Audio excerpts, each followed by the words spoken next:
que siempre nos dais. Segundo, gracias por estar aquí.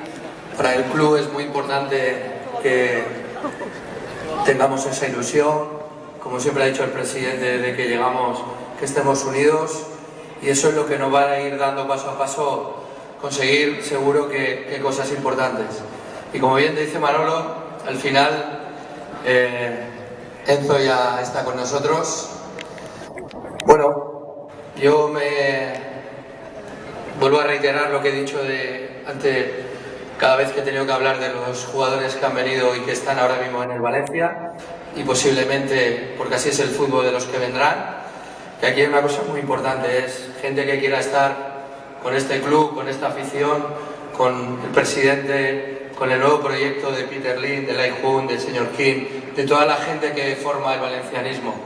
Por lo tanto, si tenemos que decir algo grande de Enzo, es que desde hace 6 meses es el primero, junto con nosotros, que ha dicho que quería estar en el Valencia, y por eso ha sido muy importante el querer estar aquí, porque sin él hubiera sido prácticamente imposible. Gracias, Enzo.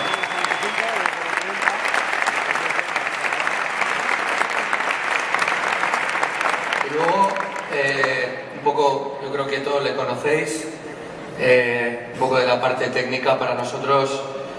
Tiene 3 cosas muy importantes: que es un jugador moderno, un jugador versátil, que es en la línea que venimos confeccionando esta plantilla del Valencia Club de Fútbol, y sobre todo es un jugador total. Es decir, con él creo que aumentamos el nivel y la cualidad del equipo, y sobre todo también una cosa importante: creo que estamos orgullosos de ser el club más joven de Europa. Con él también nos ayuda a tener esa experiencia dentro del campo, que de aquí al final de temporada, para conseguir nuestros objetivos, nos va a ayudar muchísimo. Por lo tanto, bienvenido Enzo, gracias por querer estar con nosotros, y Amun Valencia.